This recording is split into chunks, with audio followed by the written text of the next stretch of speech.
वहां तारों की बाड़ के उस पार एक बहुत बड़ा पेड़ था, बहुत पुराना पेड़। उस पर मोटी काई जम चुकी थी। पेड़ की जड़ों के पास से एक बड़ा सा गड्ढा सुरंग की तरह जमीन के नीचे जा रहा था, और उस सुरंग के मुहाने पर जो जीव तारों के वाद्य पर सुर निकाल रहा था, वो कुछ हद तक इंसान जैसा दिखता था, लेकिन पूरी तरह इंसान नहीं था, हो ही नहीं सकता था। कहानी विद किशोर में आपका स्वागत है। आज की कहानी का शीर्षक है राग अकल्याण। सूत्रधार और कहानी पाठ में मैं किशोर। आइए सुनते हैं आज की कहानी। गया था उत्तरपाड़ा के शिवतला शमशान घाट में अपने सितार शिक्षक गुरु आलोक सान्याल की शव यात्रा में। हम जो उनके शुरुआती शिष्य थे, उन्हें गुरुजी नहीं आलोकदा कहकर ही बुलाते थे, और वही संबोधन उन्हें सबसे प्रिय था। मात्र 6 लोग आज आलोकदा की अंतिम यात्रा में साथ थे। उनकी बेटी मुनिया और दामाद प्रबुद्ध तो थे ही, इसके अलावा हम 3 शिष्य जो उनकी बीमारी की बात जानते थे, मैं, सुब्रत और रतुल, और थे सान्याल परिवार के पुराने सेवक मनोहर। दरअसल जीवन के अंतिम 2 वर्षों में आलोकदा का किसी से कोई संपर्क नहीं था। संपर्क रखने लायक स्थिति में भी नहीं थे वो। लेकिन उनकी मृत्यु के 25 साल पहले जब मैं उत्तरपाड़ा के खेया घाट में उनके घर पर संगीत सीखने जाता था, तब अनुराधा यानी मुनिया एक 5 साल की बच्ची थी। बरामदे की रेलिंग के बीच पैर डालकर बैठती और बगीचे के पक्षियों से बातें करती थी। दुपट्टे को उंगलियों में लपेटते हुए मुनिया खुद से बोली, इतने अच्छे इंसान को इतना कष्ट क्यों सहना पड़ा, कौन जाने। अगर वो घटिया बीमारी ना होती तो बाबा और भी कई साल जीते। क्या 65 साल की उम्र जाने की उम्र है? हम में से कोई भी कुछ नहीं कह सका। सच में जिस बीमारी से आलोकदा गए, वो बहुत ही अजीब और दर्दनाक बीमारी थी। वैसे उनका शरीर काफी मजबूत था, हमने कभी उन्हें बिस्तर पर पड़े नहीं देखा था। साल भर वे जगह जगह जलसों में बजाने के लिए देश और विदेश, अमेरिका, इंग्लैंड, जापान, हर जगह जाते रहते थे। वे ये सब बड़ी सहजता और मुस्कुराहट के साथ निभाते थे। पर 2 साल पहले एक घटना ने सब कुछ बदल दिया। यह घटना मार्च 2023 की है। राजस्थान के जयपुर से गुरुजी को बंगाली एसोसिएशन के वार्षिक कार्यक्रम में बजाने का निमंत्रण मिला था। निमंत्रण मिलते ही उन्होंने भाभी से कहा, तुम भी चलो ना, एक दिन बजाऊंगा और फिर 5 दिन दोनों मिलकर जयपुर और उसके आसपास की जगहें घूमेंगे। कितने साल पहले गए थे राजस्थान, तब मुनिया 5th क्लास में थी।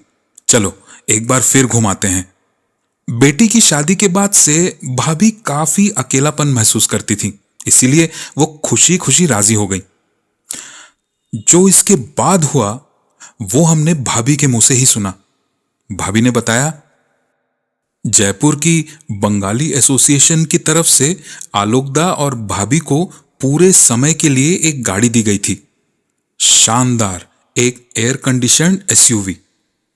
उसी गाड़ी में बैठकर वे दोनों जयपुर के आसपास की जगहें घूम घूम कर देख रहे थे। देखने लायक जगहों की कोई कमी नहीं थी।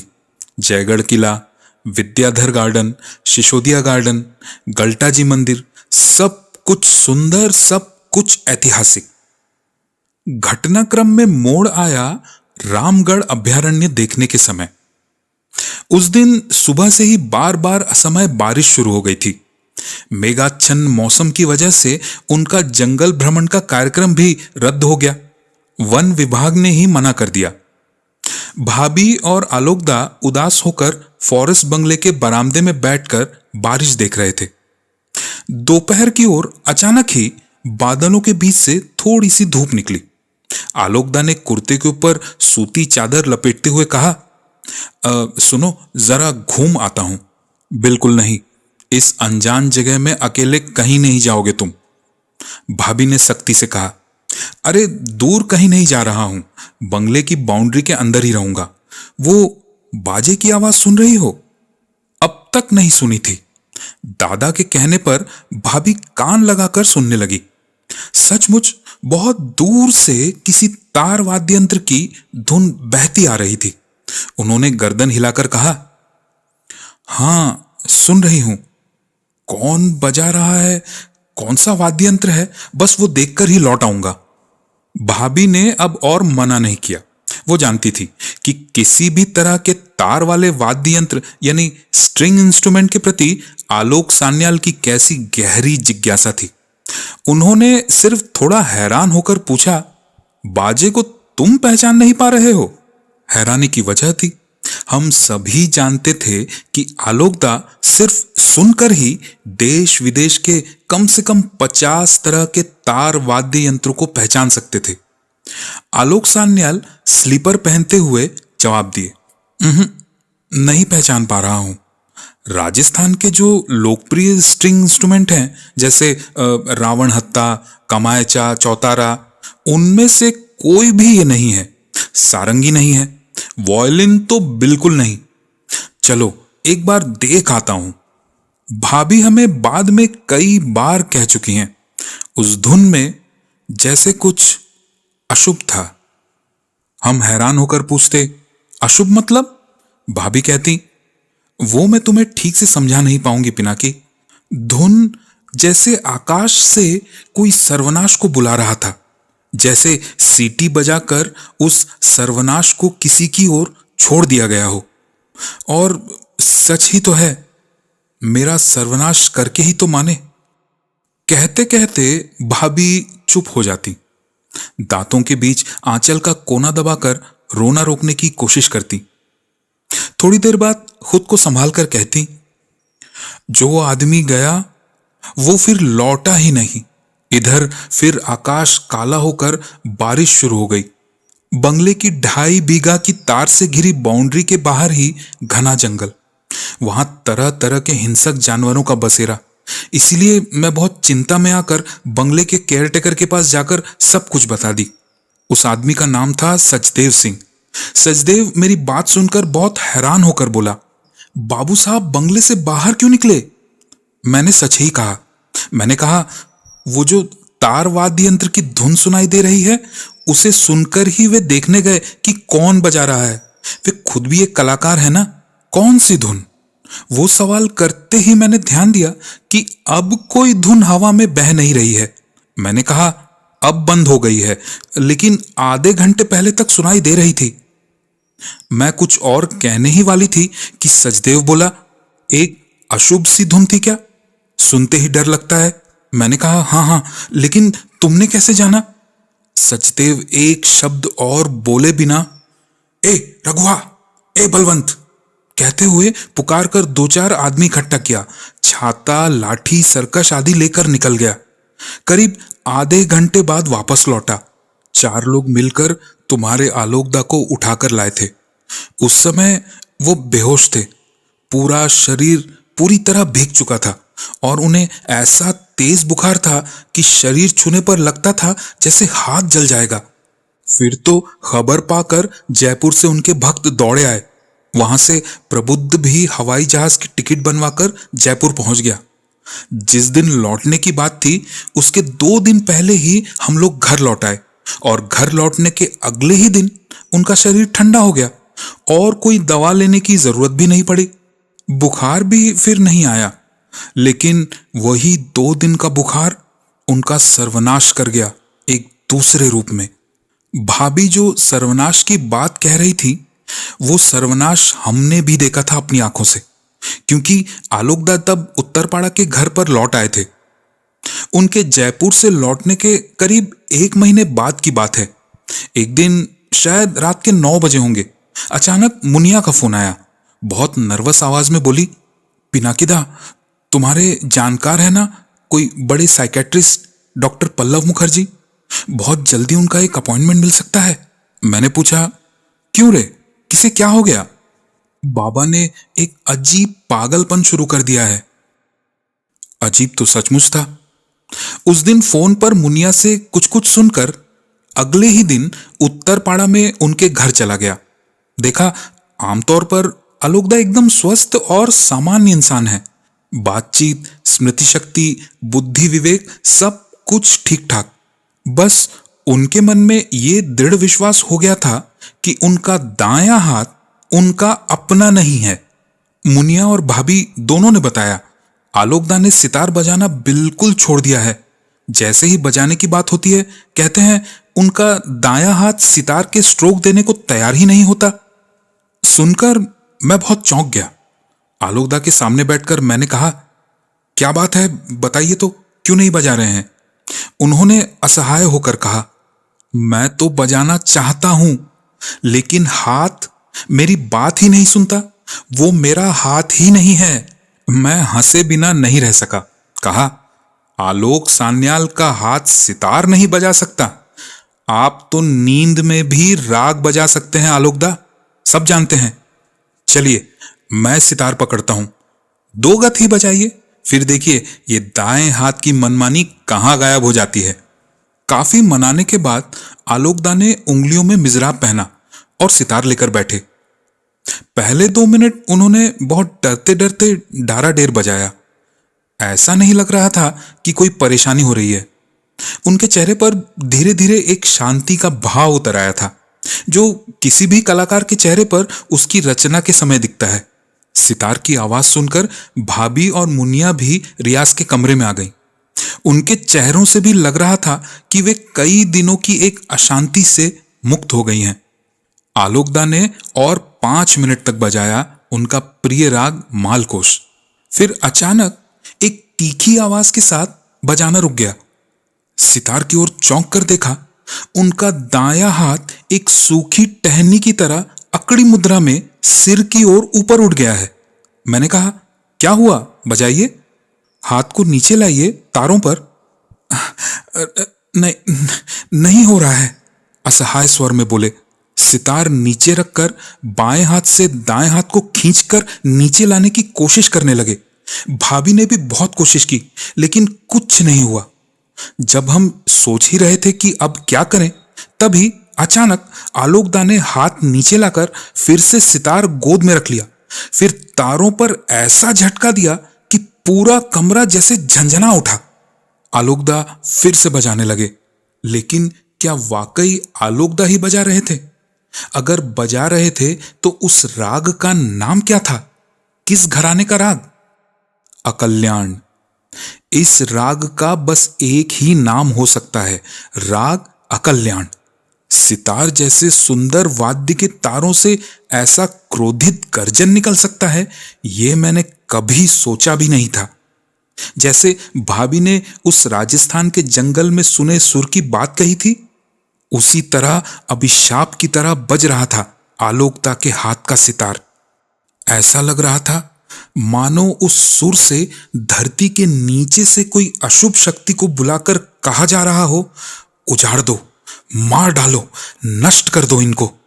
आलोकदा के चेहरे से ही समझ आ रहा था वे खुद भी डर रहे थे। हमारा भी दिल कांप रहा था, लेकिन हम कुछ नहीं कर सकते थे, क्योंकि वो पूरी ताकत से कोशिश कर रहे थे तारों से हाथ हटाने की, लेकिन हटा नहीं पा रहे थे। भारी परिश्रम से उनका चेहरा पसीने से भीग गया था। करीब 15 मिनट ऐसे ही बजाने के बाद जैसे अचानक उन्होंने शुरू किया था, वैसे ही अचानक उन्होंने बजाना बंद कर दिया। रियाज घर के कालीन पर ही थककर लेट गए मशहूर सितार वादक आलोक सान्याल। अगले दिन ही मैं और भाभी आलोकदा को लेकर शोभा बाजार में डॉक्टर पल्लव मुखर्जी के क्लिनिक में दिखाने गए और वहीं पहली बार आलोकदा ने रामगढ़ के जंगल में जो देखा था वो हमें बताया।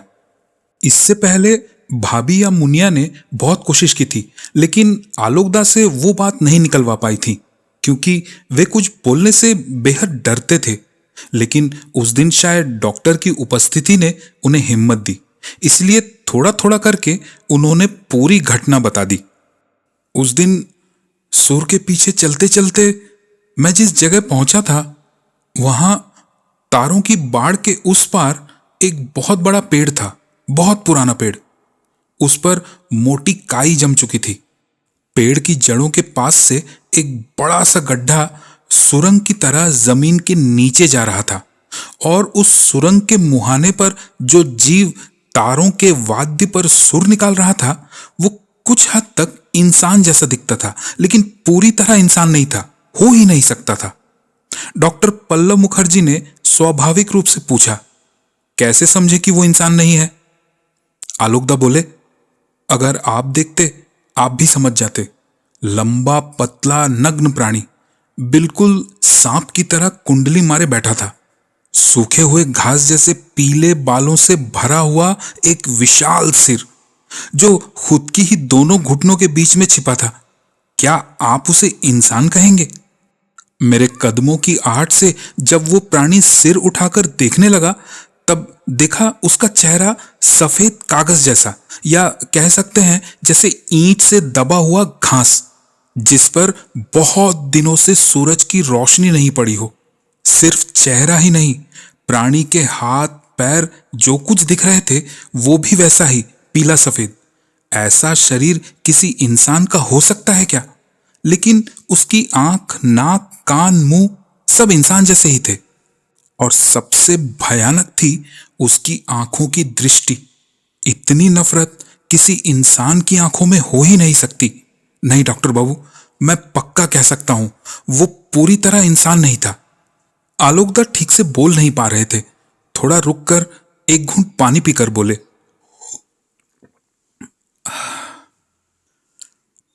हाथों की बात शायद मैंने नहीं बताई है ना? जिन हाथों से वो वाद्य बजा रहा था वो कैसे थे जानते हैं? आपने मुर्गी के पैर देखे हैं? एक मुर्गी के पैर का 5 गुना बड़ा सोचिए, तो जो चीज आप पाएंगे वही था। हड्डियों पर पीली चमड़ी चढ़े हुए 2 अंग, 5 उंगलियों के सिरों पर मुड़े हुए नाखून, और कोहनी तक पूरी चमड़ी में छोटे छोटे कांटे जैसे उभार। लेकिन लेकिन सबसे अजीब बात जानते हैं क्या थी? उन्हीं हाथों से वो ये तार के वाद्य यंत्र पर एक सुर बजा रहा था। सिर्फ इसी वजह से मैं उसे पूरी तरह जानवर नहीं कह पा रहा था। इंसान के अलावा और कौन वाद्य यंत्र पर सुर बजा सकता है? डरते डरते मैंने उससे पूछा, तुम कौन हो? इस वाद्य यंत्र का नाम क्या है? आधा इंसान कुछ नहीं बोला, सिर्फ दाहिना हाथ बढ़ाकर वाद्य यंत्र को मेरी तरफ बढ़ा दिया। बस यही मैंने एक बड़ी गलती कर दी। जैसे ही मैंने वो वाद्य यंत्र लेने के लिए हाथ बढ़ाया, मेरा हाथ उसके हाथ से छू गया, और छूते ही मैंने महसूस किया कि उसका हाथ मेरे हाथ में समा गया। आधा इंसान उसी क्षण पेड़ के खोखल में गायब हो गया। उसके बाद क्या हुआ वो मुझे याद नहीं। डॉक्टर मुखर्जी ने सवाल भरी नजरों से भाभी की ओर देखा। भाभी बोली, इन्होंने तो ये बातें हमें पहले कभी नहीं बताई, आज पहली बार सुन रही हूं। लेकिन उस फॉरेस्ट बंगले के केयरटेकर सचदेव ने एक बार किसी ऐसे ही आधे इंसान की बात की थी। हालांकि उसने आधा इंसान शब्द नहीं कहा था, उसने कहा था आदि प्राणी।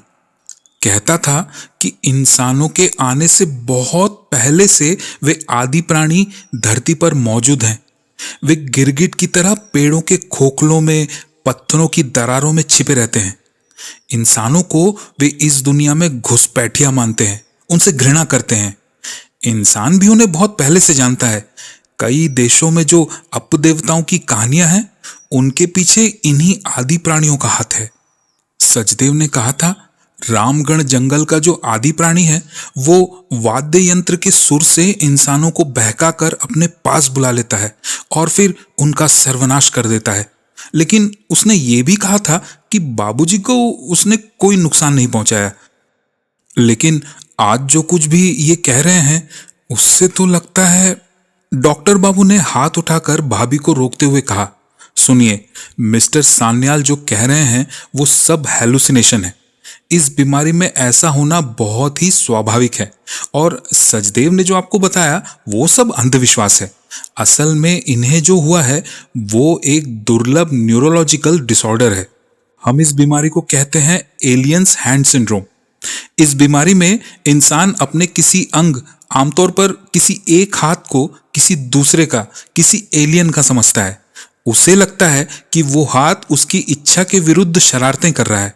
असल में दिमाग के उस हिस्से पर इंसान का जो नियंत्रण होता है वो काम नहीं करता।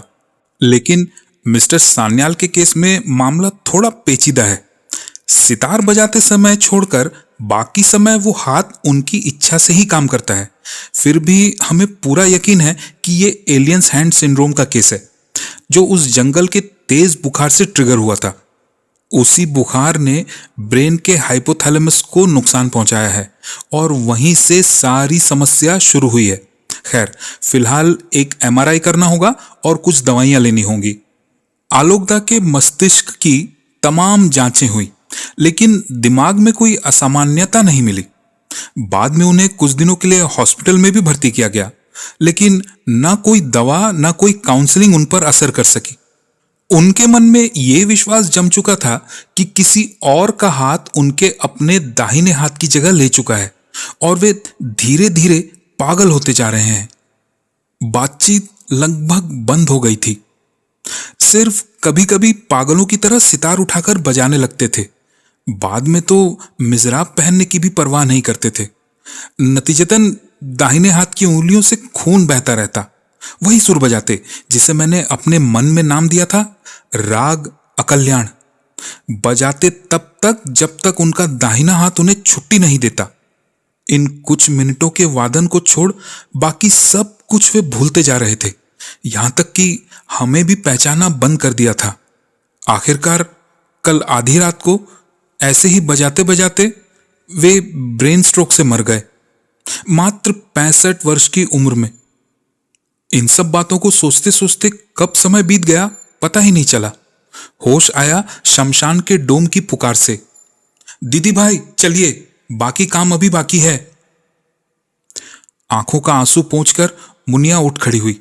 हम भी उसके साथ चुल्ली घर से बाहर की ओर बढ़े। यहीं से गंगा की सीढ़ियां उतरती हैं। इसके बाद क्या करना है वो हम सबको मालूम है। नाभि को जल में बहाना होगा। जले हुए शरीर की राख में से डोम एक बड़ी लोहे की ट्रे में कुछ हड्डियों के टुकड़े निकाल कर देगा। हम गंगा से हाथों में पानी लाकर उन तप्त अस्थियों पर छिड़केंगे। शिवतला शमशान का चांडाल एक लोहे की टेढ़ी छड़ से राख को उलट पलट कर हड्डियां निकालने का काम कर रहा था। अचानक वो चांडाल चिल्ला उठा, जैसे उसे सांप ने काट लिया हो। क्या हुआ कहते हुए हम भी मुड़े। देखा, हड्डियों के टुकड़े खोजते हुए वो निकाल लाया है एक पूरा हाथ। इंसानी हाथ नहीं, हड्डी पर पीली चमड़ी चढ़ा हुआ एक अंग। 5 उंगलियों के सिरों पर मुड़े हुए नाखून और कोहनी तक पूरी बांह पर परतदार चमड़ी। आलोकदा की चिता की राख से शिवतला शमशान का डोम उस अदहनीय अंग को अभी बाहर खींचकर लाया। उसे देखते ही मेरे दिमाग में जैसे विस्फोट हो गया। जबरदस्त गुस्से से मैं तपती राख से उस हाथ को उठा लिया अपने हाथ में। मैं चाहता था उसे गंगा में फेंक दूं, लेकिन उससे पहले ही वो गायब हो गया। सब हैरान होकर बोले, अरे कहां गया? मैं बोला, वहीं राख के ढेर में गिर गया होगा। छोड़ो, देर मत करो, चलो बाकी काम निपटा लेते हैं। आलोकदा के अंतिम संस्कार के बाद 1 और महीना बीत चुका है। मैं अब घर से बाहर नहीं निकलता। प्रियजनों के चेहरे आंखों के सामने धुंधले होते जा रहे हैं। सिर्फ कभी कभी अपने दाहिने हाथ में छिपे उस आदि प्राणी के निर्देश पर गोद में सितार उठा लेता हूं। मैं नहीं, वही हाथ बजा रहा है, राग अकल्याण। मैं उसे किसी तरह रोक नहीं पा रहा। मृत्यु से पहले रोक भी नहीं पाऊंगा, मैं जानता हूं। आप सुन रहे थे कहानी विद किशोर की प्रस्तुति राग अकल्याण। कहानी आपको कैसी लगी हमें कमेंट सेक्शन में जरूर बताइएगा। मिलते हैं अगली कहानी में। तब तक के लिए नमस्कार।